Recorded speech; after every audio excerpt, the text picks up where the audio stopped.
오늘 추수감사절 주일 예배에 나오신 여러분 모두에게 하나님의 은혜가 차고 넘치기를 바라고, 여러분의 삶 속에 또 여러분의 가정에 그리고 하시는 모든 일을 위해 하나님께서 주신 은혜로 말미암아 감사가 차고 넘칠 수 있기를 주님의 이름으로 축원합니다.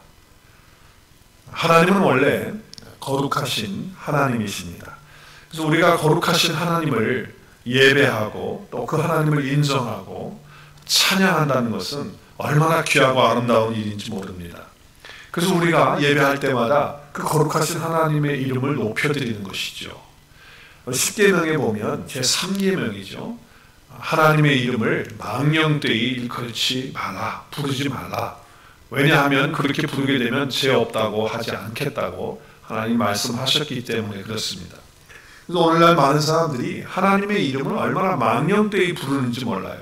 그 망령되이 부른다는 것은 하나님을 안 믿는다는 거죠. 하나님이 어디 계시냐는 거죠. 네, 그런 식으로 그렇게 이야기합니다. 그러면서 하나님이 없다, 하나님 믿을 바에는 나 자신이나 믿어라 라고 이렇게 이야기하죠. 또 내 돈을 믿어라, 내 건강을 믿어라, 뭐 옛날 사람들은 내 주먹을 믿어라 이렇게까지 이야기했던 그런 것도 있습니다.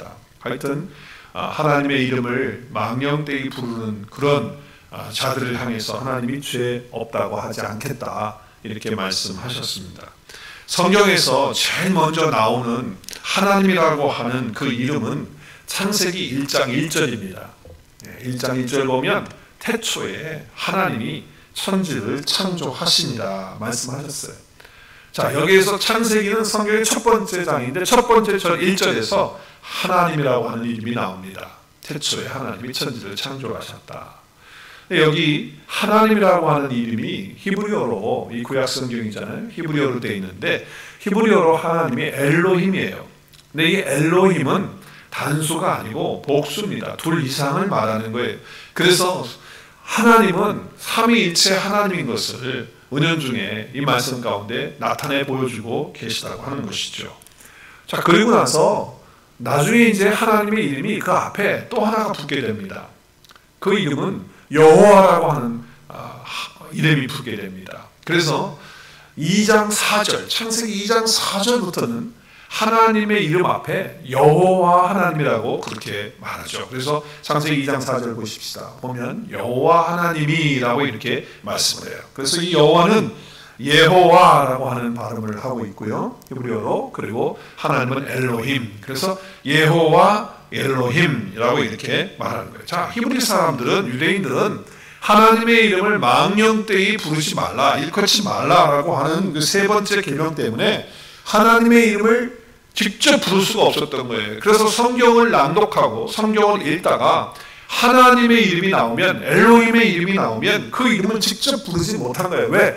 혹시라도 하나님의 이름을 망령되이 일컬을까봐, 부를까봐. 그래서 엘로힘이라고 말하지 않고 그 대신 아도나이라고 그렇게 불렀습니다. 그러니까 아도나이는 나의 주님, 주님이라고 하는 그런 단어죠. 그래서 하나님을 주님이라고 그렇게 명칭을 하고 불렀던 것입니다. 영어 성경에 보면 NIV나 킹제임스를 보면 여호와라고 하는 그 단어를 자호바라고도 번역을 하지만 주로 로드로, 마이 로드, 로드로, 주님이라고 그렇게 번역을 하고 있습니다.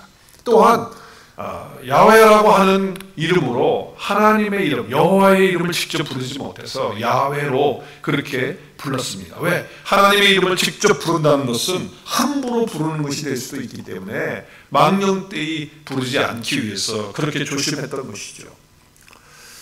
주님께서도 제자들에게 기도를 가르치시면서 이렇게 가르치셨어요. 처음에 하나님의 아버지를 부르셨죠. 하늘들 아래 계신 우리 아버지요 하고 하나님의 이름을 부르시면서 첫 번째 기도의 내용이 뭐냐면, 여러분 아시죠? 아버지의 이름이 거룩히 여김을 받으시오며 라고 하는 거예요. 그래서 아버지의 이름이 거룩히 여김을 받으신다고 하는 것은 결국 그 하나님의 자녀들에 의해서 하나님의 이름이 거룩해져야지만 된다고 하는 그런 기도를 가르치셨죠. 그렇다면 그 거룩하신 하나님의 이름, 그 이름이라고 하는 것이 뭐냐? 그 헬라어에 보면 오노마라고 하는 단어를 쓰고 있는데, 이것은 어떤 문자를 말하는 게 아닙니다. 하나님이라고 하는 세 글자, 하나님이라고 하는 문자를 말하는 게 아니에요. 이름. 뭐 양성우 그러면 세 가지 이름 하나 둘 셋 해서 양성우, 성이 뭐고 이름이 뭐고 그래서 그 이름이다 이렇게 불러지는 그런 것이 아니에요.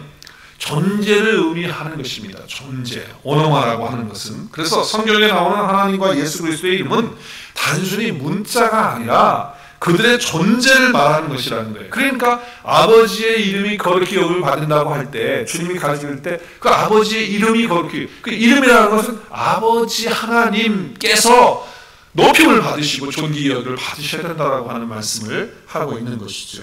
존재를 말하는 거예요. 그래서 구약에 나타나고 있는 여호와 하나님은, 그 여호와 하나님의 이름은 결국 신약에 예수 그리스도의 이름이라고 하는 것을 가르쳐주고 있죠. 자, 우리 마태복음 1장 21절에 보면 예수님의 출생에 대해서 말씀을 하시면서 이렇게 이야기를 합니다. 아들을 낳으리니, 그 아들이 누구십니까? 예수님이에요. 그 예수님이 낳으시게 되면 그 이름을, 그 아들을 낳게 되면 이름을 예수라고 하라. 왜냐하면 그가 자기 백성을 그들의 죄에서 구원할 자이시기 때문이다라고 말씀을 하고 있어요. 자, 아들을 낳는다. 그런데 그 이름을 예수라 하라. 그래서 그 예수라고 하는 이름의 뜻이 뭡니까? 뭐예요? 예수의 이름의 뜻이 뭐죠? 오늘 말씀에 보니까 그가 자기 백성을 그들의 죄에서 구원할 자라는 거죠. 여러분이 예수 믿는다고 하면서 누가 와서 여러분에게 와서 예수를 믿고 있는데 예수라는 게 뭐야? 이렇게 말하면 나도 잘 몰라. 목사님한테 물어봐. 이렇게 이야기하면 안 되는 거죠. 자기 백성을 그들의 죄에서 구원할 자라고 하는 것이 예수라고 하는 이름의 뜻이에요. 자, 그런데 오늘 보면 22절 말씀 23절을 보면 우리를 구원하실 분이 예수인데 그분이 언제부터 계셨느냐는 거예요. 그분은 언제부터 계셨느냐? 창조 이전부터 계셨던 분이시죠. 그래서 22절에 보면 모든 일이 된 것은 주께서 선지자로 하신 말씀을, 선지자는 구약시대의 선지자들을 말하는 거예요. 그 선지자들이 계속해서 하나님에 대해서 말을 했다. 구원자에 대해서 말을 했다는 거예요. 자, 그런데 23절에 보니까 처녀가 잉태해서 아들을 낳을 것이요 그 이름을 임마누엘이라 하라 하셨으니 그것을 번역하면 뭐라고요? 하나님이 우리와 함께 계시다는 거예요. 자, 임마누엘이라고 하는 뜻은 두 단어가 합쳐졌죠. 임마누, 우리와 함께, 그리고 그러니까 엘이라고 하는 것은 하나님. 여러분 성경을 읽으시다가 엘이 나오면, 히브리어로 엘이 나오면 하나님입니다. 하나님. 그래서 하나님이 함께 우리와 계신다. 그러니까 지금 예수님이 아들로 오셨는데 그 아들의 이름이 뭐냐? 예수라는 이름이었죠. 근데 그 예수라는 이름이 임마누엘이다. 임마누엘은 하나님이 우리와 함께 계시다. 그러니까 예수님은 누구시다? 하나님이시다라고 하는 것을 말씀하는 거죠. 그래서 하나님이 우리 가운데 계신 거예요. 그러니까 예수님은 구약의 하나님이 바로 신약의 예수님이시다는 거예요. 여호와는 신약의 예수님이시다. 그러니까 구약의 여호와는 신약의 예수님이 된다라고 하는 거예요. 그 이름이죠. 그래서 구약의 여호와 하나님이 바로 신약의 예수님이시라는 것. 그래서 하나님은 구원이신데 그 이름, 그 존재를 믿고 영접하고 그분과 함께 되면 구원받고 하나님의 자녀가 된다는 거예요. 그래서 예수님이 이렇게 말씀하셨죠. 요한복음 1장 12절 말씀에 보면 영접하는 자, 누구를 영접합니까? 사실 예수님을 영접하는 거예요. 그런데 예수님을 영접하는 자라고 말하지 않고 그 이름을 믿는 자들에게는 이렇게 얘기해요. 그리고 하나님의 자녀가 되는 권세를 주셨다. 그래서 그 이름을 믿는다라고 하는 거예요. 여기 오노마인데 이 오노마라고 하는 건 예수님 그 이름 안에서니까 그 존재 안에서, 그러니까 예수 그리스도라고 하는 그 존재, 그분 안에서 내가 그분을 믿게 되고 그분을 영접하게 되면 하나님의 자녀가 되는 놀라운 권세를 주신다. 그 이름은 그 이름 안에서, 곧 예수님 존재 안에서 내가 예수님 믿게 되어지는 그런 축복을 얘기하는 거죠. 그렇기 때문에 우리가 예수님의 이름이라고 하는 것은 바로 그 예수님 자신을 일컬어서 말씀하시는 거죠. 자, 이름이라고 하는 것은 아까도 말씀드렸지만 오노마라고 했어요. 오노마. 이 오노마인데 이 오노마라고 하는 그 뜻은 어디에서 왔냐면 기노스코라고 하는 단어에서 왔어요. 근데 그 기노스코라고 하는 단어에서 왔는데 그 단어는 뭐냐면 안다라고 하는 단어예요. 안다. 근데 그 안다라고 하는 단어는 그냥 머리로 우리가 그냥 들어서 정보를 통해서 아는 게 아니에요. 이것은 살아가면서 그리고 동침하면서 아는 그 알을 가리키는 거예요. 자, 그래서 오늘 마태복음 1장 25절을 보면 아들을 낳기까지 동침하지 아니하였더니, 그러니까 지금 요셉이 자기하고 함께 동침하지 않았는데 아이를 가졌다고 하니까 이게 참 어떻게 된 건가 하나님 가르쳐 주셨죠. 그래서 하나님이 동침하는 아이를 낳을 때까지 동침하지 말게 하셔서 동침하지 않았다는 거예요. 근데 여기 동침하지 않았다고 하는 이 동침이라고 하는 함께 침대를 같이 쓰고 같이 자는 그것을 하지 않았다라고 하는 이 단어가 바로 기노스코예요. 기노스코, 안다. 그게 지식으로 아는 게 아니에요. 그냥 겉모양만 아는 게 아니라 속까지 다 완전히 속속들이 아는 것을 말하는 겁니다. 교회 다니는 사람들에게 당신은 예수님을 아십니까? 이렇게 질문하면 거의 대다수 사람들이 예수님을 안다고 합니다. 근데 우리가 예수님을 안다고 할 때 그것을 어떻게 아는 것입니까? 머리로 그냥 아는 겁니까? 설교를 통해서 정보를 통해서 그냥 예수님이 이런 분이야, 예수님은 하나님의 아들이셔, 예수님은 우리를 위해서 오신 분이야, 그래 그렇게 아는 겁니까? 예를 들면 미국에 지금 트럼프 대통령이잖아요. 그러면 여러분에게 물어요. 트럼프 대통령 여러분 아십니까? 그러면 많은 사람들이 예 압니다, 그렇게 얘기합니다. 또 한국의 지금 대통령 문재인입니다. 문재인 대통령을 아십니까? 그러면 다 안다고 해요. 근데 사실은 그건 정보를 통해서 그분이 대통령이라는 사실만 아는 것이지 진짜로 문재인 대통령을 알아요? 진짜로 트럼프 대통령을 압니까? 그거하고는 또 다른 얘기라 그 말이죠. 부부가 결혼해서 함께 살면서 부딪혀요. 많이 부딪히고 싸우기도 하고 갈등도 해요. 그러면서 하는 이야기들이 뭐냐면 당신이 이런 사람인 줄은 몰랐다, 이렇게 얘기를 해요. 그러면서 서로 싸우는 데도 있고 그것을 견디지 못해서 또 갈라쓰는 사람들도 있고 그래요. 또 교회 안에서도 교제하다가 참 잘 교제하다가 둘이 갈라지는 때가 있습니다. 서로 아주 갈등하는 그런 때가 있습니다. 그럴 때 보면 저 집사님 그런 사람인 줄 몰랐다, 이렇게 얘기를 합니다. 그러니까 사실은 그냥 겉으로는 알았지만 그 속을 다 몰랐다라고 하는 거죠. 그렇기 때문에 여기 오노마라고 하는 것, 그 단어가 기노스코로서 왔는데 그것은 세상에서 말하고 안다라고 하는 그런 지식적으로 알고 그냥 겉모양으로 아는 것을 얘기하는 게 아니에요. 주님과 함께 연합되어져서 알아가는 거예요. 함께 주님과 살아가면서 알아가는 거예요. 그거를 알미라고 하는 거예요. 기노스코라고 하는 단어를 쓰는 거죠. 그러니까 이름이라고 하는 뜻이 바로 거기서 왔다는 거예요. 그렇기 때문에 예수 그리스도 존재 안에서, 그분 안에서 믿는 믿음을 가르치고 있다고 하는 거죠. 자, 그러면 우리 주님께서 영생을 말하실 때도 똑같이 그렇게 말씀하셨어요. 영생이 무엇이냐? 영생은 그러면 우리가 영원히 죽지 않고 사는 거냐? 아니에요. 여기 지금 주님을 아는 것이 영생이라고 했는데 요한복음 17장 3절에 보면 영생은 곧 유일하신 참 하나님과 그가 보내신 자 예수 그리스도를 아는 것. 이게 아는 건데 하나님을 알고 예수 그리스도를 아는 것이 뭐예요? 그 영생이라는 거예요. 여기 안다는 건 기노스코라고 하는 단어를 쓰지요. 그 기노스코라고 하는 단어는 이름에서 왔다고 했죠. 네, 그 이름이 뭐예요? 오노마라고 하는 데서 왔어요. 그러니까 영생이라는 게 뭐냐? 하나님과 예수 그리스도를 아는 것이다 라고 하는 거예요. 영생은 무조건 죽지 않고 영원히 사는 것만 말하는 게 아니에요. 사단 마귀도요, 안 죽고 지옥에서 영원히 살아요. 예수 그리스도 믿지 않고 세상을 떠난 사람들도 그 영혼이 하나님 앞에서 그 영혼이 계속 있잖아요. 있지만 죽지 않고 있지만 고통 가운데 있는 거란 말이죠. 영원히 그들도 산다 그 말이에요.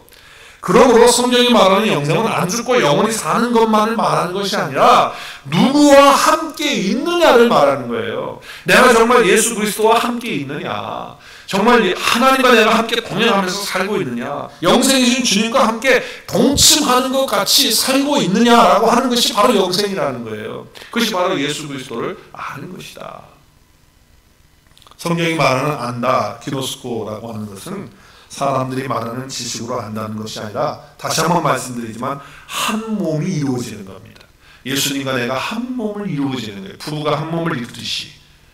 그래서 예수 그리스도와 한 몸과 연합될 때 주님이 가지신 그 영생이, 주님은 영생 자체시니까 그분이 내 안에 와 계시니까 내가 영원한 존재가 되어지는, 또 주님과 함께 영원히 살게 되는 그런 존재가 된다라고 하는 것이죠.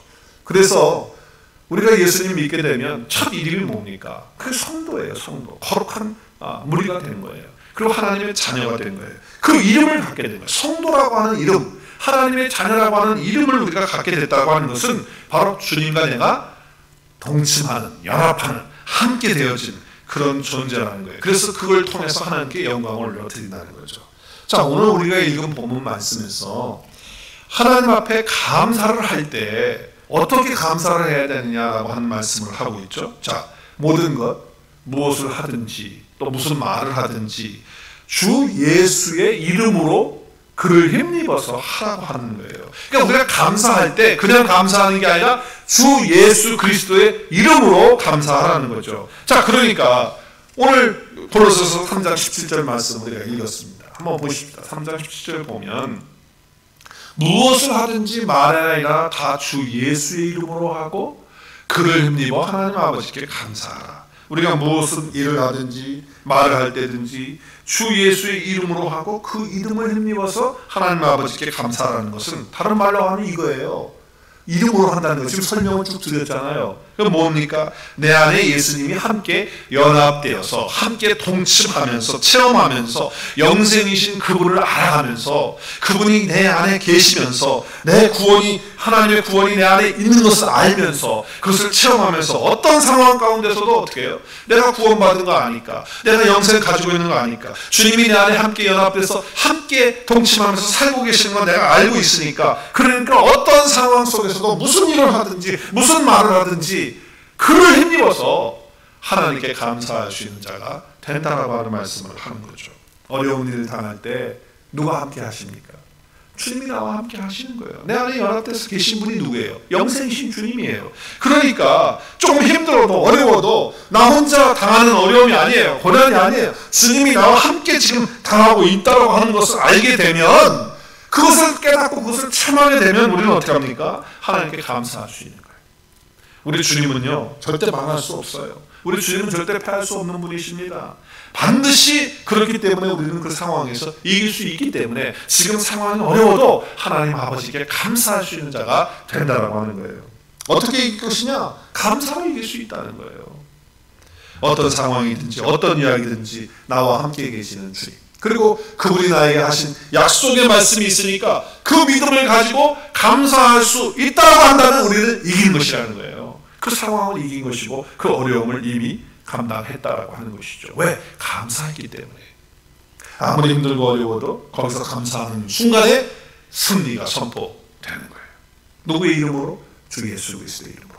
주 예수 그리스도의 이름으로 한다는 게 예수님의 이름으로 감사합니다 하는 게 아니고 주님과 연합되어 있음을 내가 알고 영생이신 주님이 내 안에 계신 것을 알기에, 또 하나님의 선하시고 기뻐하시고 온전하신 뜻이 무엇이고 그 섭리가 무엇인지를 알기 때문에 미리 내다보면서 예수님 안에서 감사할 수 있는 것이죠. 하나님은 우리에게 그리스도라고 하는 이름을 주셨습니다. 얼마나 존귀한 이름입니까? 그 능력의 이름입니다. 정말 죄와 사망에서 우리를 건져내셔서 새로운 생명을 주신 그 이름이 바로 예수님의 이름입니다. 우리가 예수님의 이름으로 기도할 때 하늘의 문이 열려지면서 기도의 응답을 체험합니다. 우리가 평생 말하고 전해야 될 것도 예수 그리스도의 이름입니다. 그분이 우리의 구원자가 되시기 때문에 그 구원의 이름, 능력의 이름, 존귀한 이름 예수 그리스도를 저와 여러분 모두에게 주셨습니다. 사도행전 4장 12절에 보니까 다른 이로서는 구원을 얻을 수 없다. 천하 인간의 구원을 얻을 만한 다른 이름은 우리에게 주신 일이 없다는 거예요. 다른 이름을 주신 적이 없어요. 예수 그리스도 이름만 주셨다는 거예요. 그 이름이 어떤 이름이냐? 빌립보서 말씀에 보니까 2장 9절 11절 말씀 보면 모든 이름에 뛰어난 이름이라는 거예요. 예수 그리스도. 하늘과 땅에 있는 모든 자들이 그 무릎 앞에 그 무릎을 꿇고 예수 그리스도 이름 앞에 엎드리게 되어지고 그 입으로 예수 그리스도는 주라고 그렇게 고백하면서 영광 돌릴 수밖에 없는 이름이 예수 그리스도라는 거죠. 그 이름을 우리에게 주셨다는 거예요. 그래서 오늘 본문에 고린도서 3장 17절에 무엇을 하든지 말에나 일에나 다 주 예수의 이름은 그 존귀한 이름, 그 영광스러운 이름, 가장 뛰어난 그 이름, 구원자 되신 오직 한 분이신 그 이름, 그 이름으로 하나님 아버지께 감사하라는 것이죠. 우리가 오늘 아버지가 예수 그리스도의 이름으로 기도하라고 할 때 우리가 기도할 때도 예수님의 이름으로 기도하잖아요. 그러니까 우리가 기도할 때도 나 혼자 기도하는 것이 아니라 이제는 내 안에 주님이 함께 계셔서 나와 함께 동행하시면서 또 나와 함께 지금 기도하고 계신다. 그러니까 내 마음이 힘들고 어려워도 또 내 마음이 답답해도 주님이 나와 함께 기도하고 계시는 것을 아는 거예요. 그렇기 때문에 그런 상황에서 기도하면서도 감사 기도가 나온다는 거죠. 그리고 또 주 예수 이름으로 힘입어서 감사하는 것은 어떤 상황이 있든지 간에 예수님 입장에서 생각하게 된다는 거예요. 예수님이 내 안에 계시니까. 그래서 이런 상황이라면 예수님은 어떻게 하셨을까? 이 일을 예수님이라면 어떻게 하실까?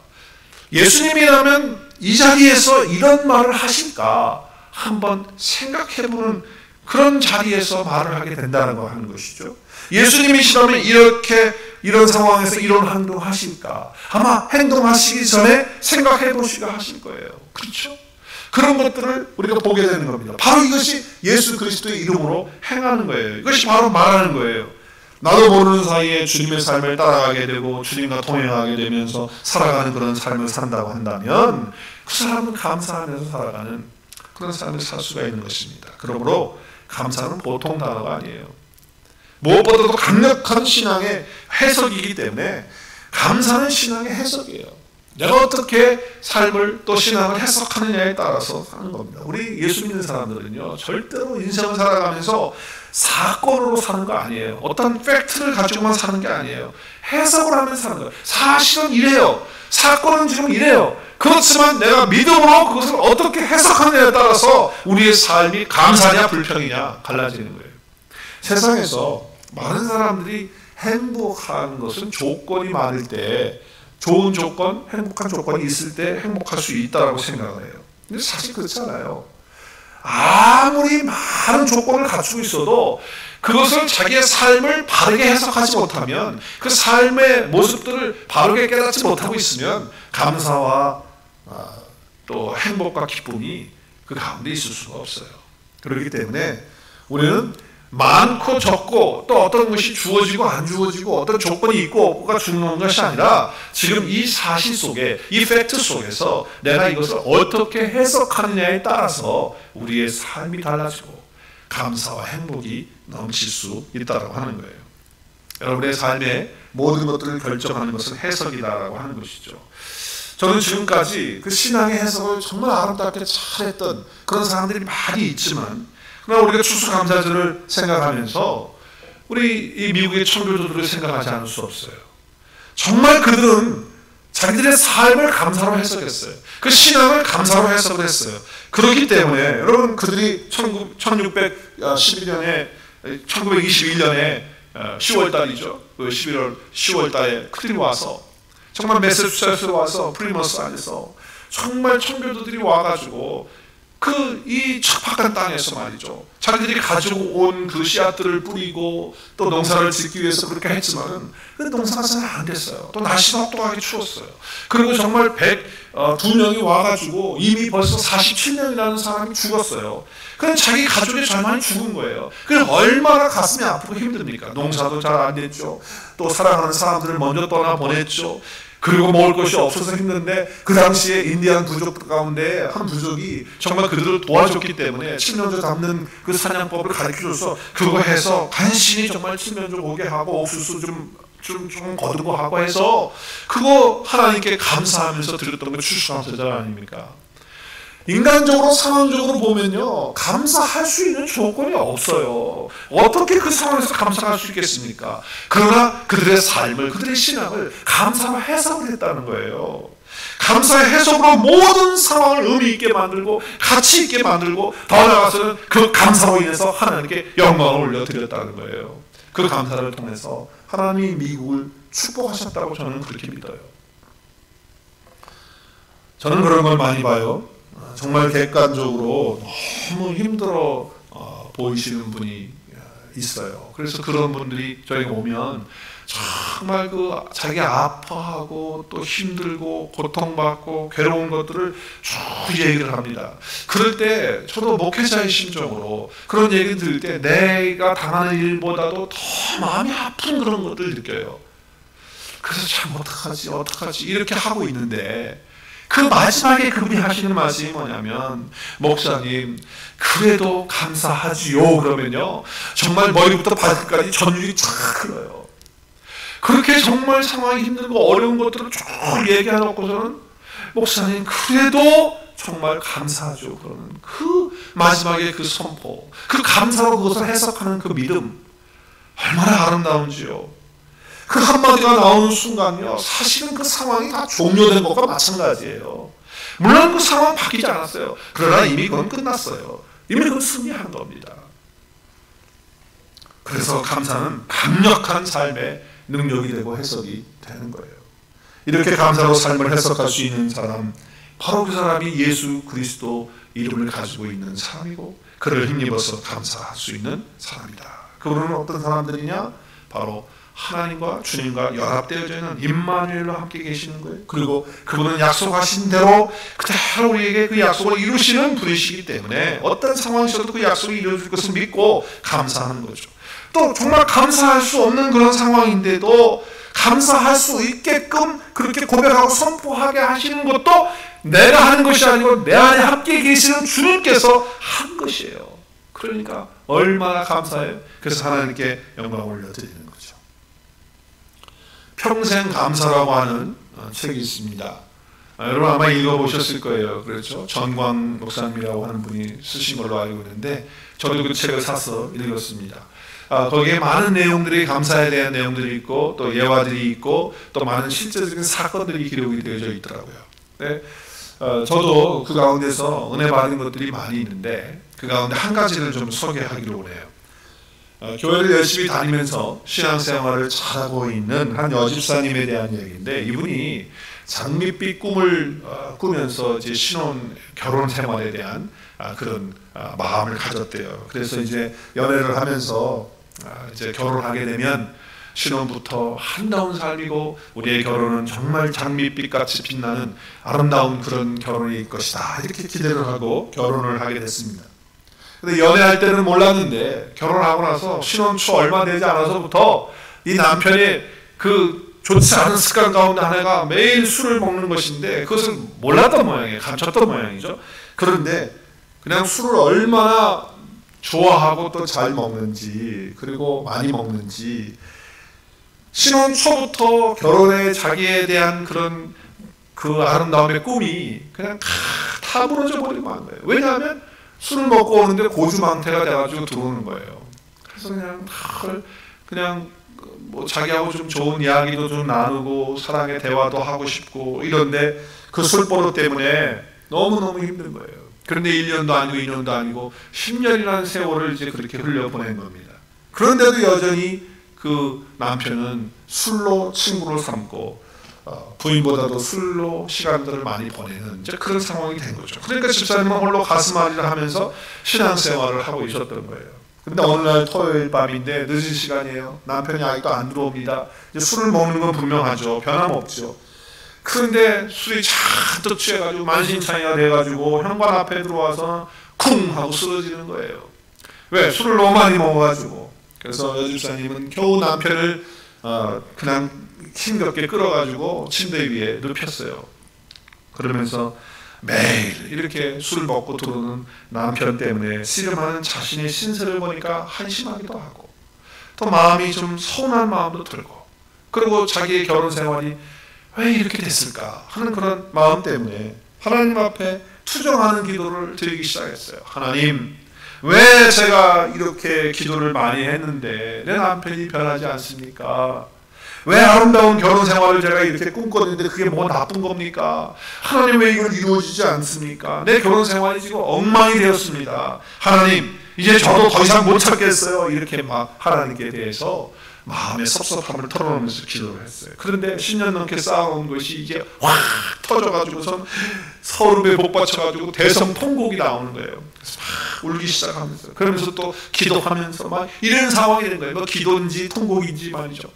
그런데 지난주에 목사님께서 주일날 설교하셨던 그 메시지가 자기 머릿속에 슬쩍 스쳐 지나가는 거예요. 그게 뭐냐면 범사에 감사하라, 그러면 기적이 일어날 것입니다 라고 하는 그런 메시지였어요. 그렇지만 감사할 게 있어야 감사하지라고 하는 생각이 또 드는 거예요. 그런데 우습긴 하지만 그래도 감사할 걸 좀 찾아볼까 하고 옆에서 정신없이 지금 술 취해가지고 코 골고 자고 있는 남편을 쳐다보면서 한심하긴 하지만 그래도 없는 것보다는 낫지 않은가, 그래서 감사해야 되는 거 아닌가, 이런 생각을 했다는 거예요. 또 언젠가 좋은 남편이 될 수 있는 가능성도 시간이 있으니까 큰 가능성도 있다는 생각을 하니까 또 감사할 수 있지 않나. 저렇게 술은 취해 있지만 다른 데 안 가고 항상 집에 와서 쓰러지니까 그래도 감사하다. 술은 좋아해도 여자라고는 나밖에 모르니까 그래도 감사하다. 또 다른 남편들은 먹으면 뭐 때리거나 술주정하거나 막 주사가 심해가지고 식구들을 막 들들볶으면서 잠도 못 자게 한다고 그러는 말을 들었는데 그런 거 전혀 없으니까 감사하다.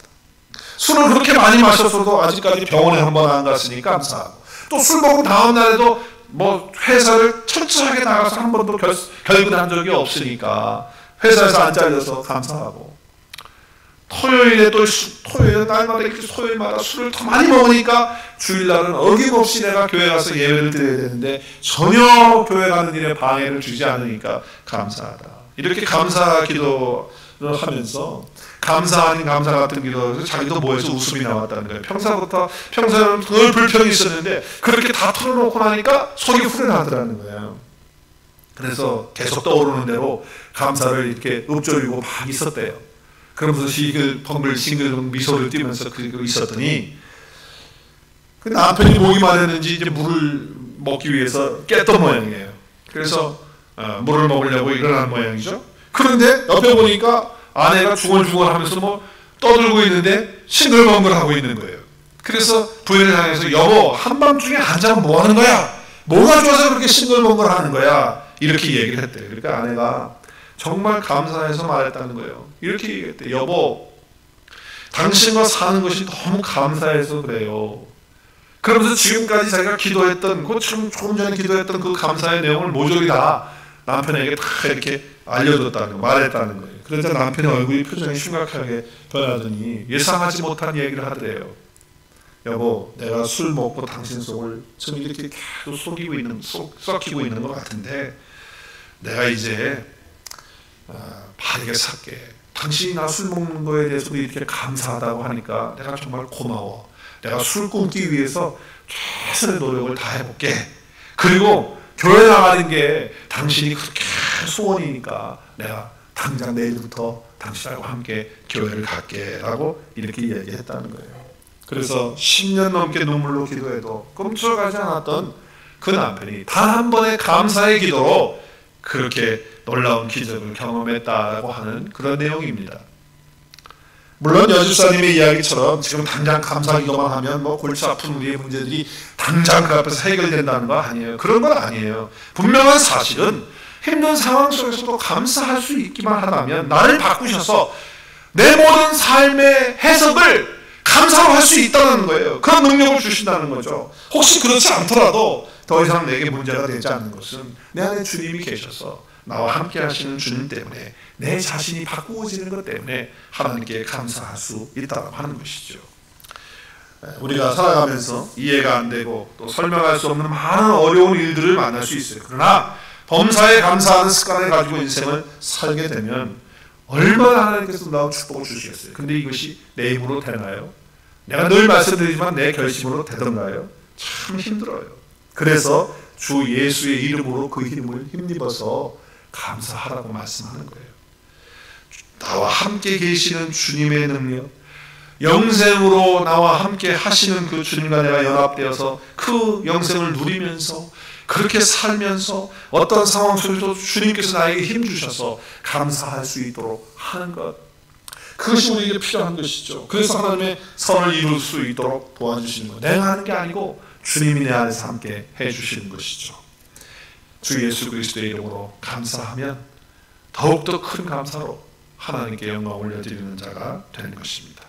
추수감사절이 되면 감사절에 대한 찬양들을 많이 부르게 되는데, 오늘 우리 조선미 집사님께서 특송을 해주신 찬양이 있어요. 그 찬양이 뭐예요? 두 곡을 찬양해 주셨는데, 첫 번째 곡 감사해라고 하는 찬양이 있습니다.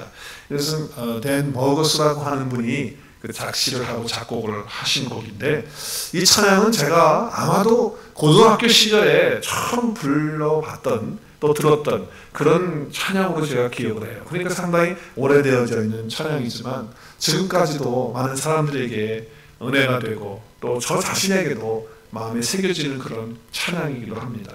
여러분 가사를 한번 보십시오. 보시면 우리 추수감사절과 너무나도 맥락을 같이 하고 있는 것 같아요. 보세요. 감사해. 시험이 닥쳐올 때도 주께서 인도하시니 두려움이 없다. 감사해. 고통이 찾아올 때 왜 주께서 지켜주시니까 승리한다.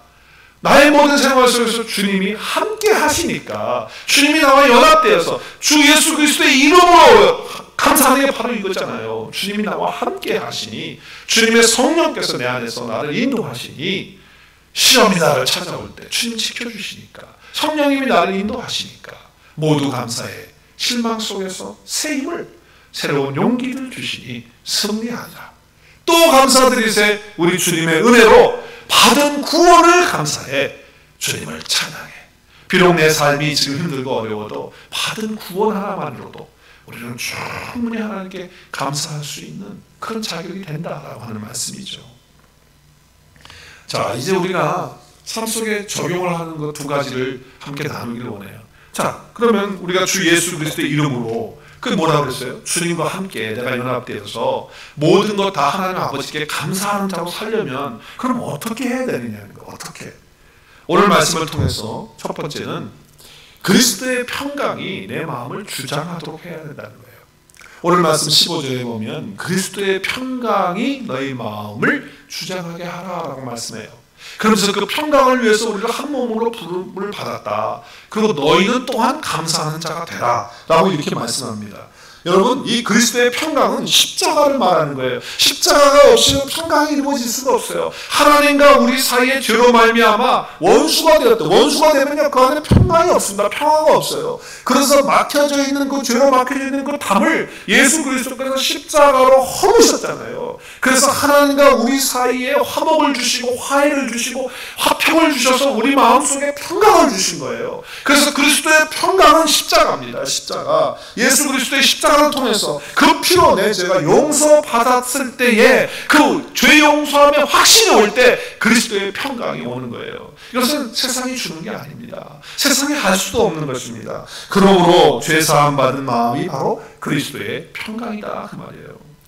우리가 하나님과 죄로 원수되었는데 하나님과 화목되어지면서 내 죄가 해결되면서 죄 사함 받으면서 주어지는 그리스도의 평강. 내 마음에 뭐가 걸려요? 내 마음에 뭐가 부담스러워요? 숨뿌리 같은 것들이 있어요. 계속 반복해서 지는 죄악들이 있어요. 그걸 그냥 가지고 가면 안 돼요. 그래서 십자가 앞에 날마다 내어놓고 그 십자가 앞에서 처리가 되어질 때 그리스도의 평강이 우리의 마음을 주장하는 거예요. 주장한다는 건 우리의 평강, 그 그리스도의 평강이 날 다스려 주시는 거죠. 그래서 어떤 상황이 되어도 어떤 어려움이 와도 내 마음속에 그리스도의 평강이 다스리니까 마음속에 평강이 있는 자는 감사할 수 있어요. 마음에 평강이 없으면 절대로 감사할 수 없습니다. 그래서 너희는 감사하는 자가 되라. 어떻게 할 때?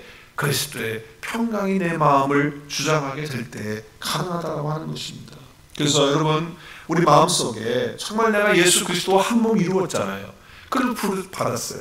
왜 그렇게 받았어요? 그리스도의 평강이 우리 마음을 주장하기 위해서. 그래서 결국은 어떻게 하려고요? 감사하는 삶을 살게 하기 위해서 그렇게 하셨다는 거죠. 뿐만 아니라 그리스도와 우리와 한 몸이 아니라, 한 몸만 된 거 아니라 성도들과 우리와의 한 몸이 됩니다. 나와 옆에 있는 형제 자매들이 다 그리스도 예수 안에서 십자가로 말미암아 한 몸으로 부름 받았잖아요. 그렇기 때문에 우리 가운데에 어떤 쓴뿌리가 있으면 안 돼요. 분노가 있으면 안 돼요. 저 사람을 향해서 어떤 아픔의 문제, 그걸 가지고 그냥 가면 이 공동체는요, 우리 가정은요, 다 무너지고 마는 거예요. 서로 뒤에서 기회가 있으면 욕하고 싸우고, 그렇게 되면 어떻게 합니까? 공동체 파괴되는 거예요. 이런 쓴 마음이 있고 갈등하는 마음이 있고 답답한 것이 있고 뭔가가 해결해야 될 것이 있다면 그것을 십자가 앞에서 해결해야 돼요. 그 서로 갈등하고 미워하고 시기하고 마음에 걸리는 걸 그대로 가지고 가면 그리스도의 평강이 내 마음을 주장하지 못하니까 감사하는 자가 되지 못한다는 거예요. 그러나 반대로 그 문제를 십자가 앞에서 해결하고 처리하게 되면 그리스도의 평강이 우리 마음을 다스리기 때문에 감사하는 자로 하나님 앞에 살 수 있다고 하는 것입니다. 여러분, 한 가지 적용합니다. 정말 오늘 예수 그리스도의 십자가를 붙드십시오. 그리스도 앞에 정말 십자가 앞에서 모든 것들을 다 처리하십시오. 그래서 그리스도께서 주시는 그 평강을 다시 되찾으셔야 돼요. 그리고 그 평강이 내 마음을 온전히 다 다스리고 주장할 수 있도록 해야 돼요. 그래야 우리는 정말 하나님 안에서 주의 이름으로 감사할 수 있는 자가 된다라고 하는 것입니다. 또 한 가지는요, 오늘 말씀 16절에 보니까 그리스도의 말씀이 풍성히 거하도록 해야 됩니다. 자, 16절 말씀 보십시다. 그리스도의 말씀이 너희 속에 풍성히 거하여 모든 지혜로 피차 가르치고 권면하고 시와 찬송과 신령한 노래를 부르며 감사하는 마음으로 하나님을 찬양하고 그랬어요. 교회라고 하는 공동체는 처음부터 말씀의 공동체였습니다. 말씀으로 은혜 받고 말씀으로 깨닫고 말씀으로 교제하고 말씀으로 사랑하고 말씀으로 일하는 그런 공동체가 교회였어요. 초대 교회가 그랬잖아요. 그래서 모든 일을 결정할 때도 말씀이었어요. 성도의 교제도 말씀의 교제였어요. 그 외에 다른 것들이 지배하는 것이 없었어요. 저는 그래서 이런 교회를 꿈꿉니다. 정말 우리 교회가 온통 말씀으로 충만한 그런 교회가 되어서 예배 가운데도 말씀이 충만하고 찬양 가운데도 말씀이 충만할 뿐만 아니라 그 정도가 아니라 성도 간의 교제도 그렇고, 그리고 우리가 서로 회의할 때도 말씀으로 했으면 좋겠어요. 제주교회도 그렇고 또 각 사역 부장회의도 그렇고 당회도 그렇고 남성교회 여성교회도 그렇고, 그래서 회의를 시작할 때 태초에 회의가 있었느니라 이렇게 딱 시작을 하면서 말이죠. 그러면서 결론에 가서는 말이죠, 우리가 서로 대화할 때도 막 나와서 보는 순간에 서로를 보면서 너희에게 평강이 있을지어다 한 것처럼 평강이 있을지어다 이렇게 말하면서, 또 우리가 이제 회의를 끝나고 갈 때는 주 예수에 어서 오시옵소서 하면서 쫙 이렇게 인사하면서, 하나님의 말씀 기억나는 게 없어서 그렇지 많은 말씀들을 담으셔가지고 정말 말씀이 충만해서 우리가 서로 말씀 가운데서 서로 교통하고 화답하고 오늘 말씀처럼 말이죠, 피차 서로 가르쳐주고 권면해주고 말씀으로 말이죠, 서로 말씀 안에서 찬양하고 그리고 감사하는 마음으로 하나님 찬양하는 그런 역사가 있기를 바라요. 저는 목회를 하면서 가만히 보니까 성도들이 저도 농담을 하긴 하지만은 그 유행어를 본다든지 그 성도들의 그런 대화의 그 분위기를 보면요, 그 시대에 또 그때에 그 유행하는 한국의 그런 연속극이나 어떤 드라마가 영향을 많이 준다고 해요. 저는 드라마 연속극을 거의 본 적은 없지만 대장금을 안 보면 목사님 그 목회 못합니다. 목사님은 꼭 대장금을 보셔야 됩니다. 그 정도는 보셔야지 목사라고 하죠. 이래가지고 내가 할 수 없이 대장금 다 끝난 다음에 나중에 대장금을 빌려다가 본 적이 있는데, 정말 대장금 유행할 때는 아주 그냥 유행할 때는요, 인기가 막 피크칠 때는 성도들도 가만히 보면요, 얘기하는 내용이나 분위기가 대장금 분위기더라고요. 그리고 인용하는 말도 말이죠, 다 그러더라고요. 왜 그렇습니까? 대장금이 그 안에 풍성하여 그러는 거예요. 대장금이 풍성하기 때문에. 여러분, 말씀이 그렇게 풍성히 거해야 됩니다. 그래야 하나님 아버지께 감사할 수 있고 찬양할 수 있어서 예배하는 아름다운 공동체를 꾸밀 수가 있는 거예요. 여러분, 사람들끼리 만났을 때도 마찬가지예요. 이야기하면서 결론은 어디로 가야 됩니까? 하나님의 말씀으로 이끌고 가야 돼요. 교제하면서도 이야기하면서도 결론이 하나님의 말씀으로 갈 때 감격이 오고 감사가 오는 거예요. 그러면서 어떤 상황이 되어도 어떤 일이 터져도 어떤 문제가 내 안에 있어도 주님 때문에, 내 안에 계신 주님 때문에, 정말 주님의 그 말씀 때문에 하나님 아버지께 그 이름을 힘입어 감사할 수 있는 저와 여러분 될 수 있기를 바랍니다. 자, 오늘 말씀을 정리합니다. 오늘 말씀 속에서 정말 우리가 하나님 앞에 주 예수 그리스도의 이름으로 감사하는 것이 무엇이냐? 주님과 함께 연합되어서 주님과 하나 되어서 한 몸 이루어서 주님 안에서 감사하는데, 그래 감사하기 위해서는 어떻게 해야 되냐? 모든 것들을 감사로 신앙의 그런 해석을 해야 한다. 그리고 더 나아가서 오늘 적용하는 구체적인 것은 그리스도의 평강이 내 마음을 주장할 수 있도록 십자가에서 모든 죄의 문제, 갈등의 문제, 내 자신의 문제뿐만 아니라 옆에 있는 사람들과 관계의 문제도 그렇게 다 해결해야 그리스도의 평강이 나를 다스릴 때, 주장할 때 감사할 수 있기 때문에 그리스도의 평강을 이루기 위해서 십자가에서 모든 것들을 날마다 해결해 나가야 한다. 두 번째는 그리스도의 말씀을 풍성히 마음에 담으십시오. 말씀을 암송하고 묵상하고 그리고 듣고 배우고 공부하고 해서 말씀이 우리 속에 풍성하여 우리 주 예수 그리스도의 이름으로 모든 일에 말을 하든 일을 하든 모든 것에 하나님 아버지께 감사할 수 있는 저와 여러분 모두가 될 수 있기를 바랍니다. 오늘 말씀 17절 말씀 함께 읽고 말씀 마치겠습니다. 함께 읽겠습니다. 또 무엇을 하든지 말에나 일에나 다 주 예수의 이름으로 하고 그를 힘입어 하나님 아버지께 감사하라. 우리 함께 기도하는 시간 갖겠습니다.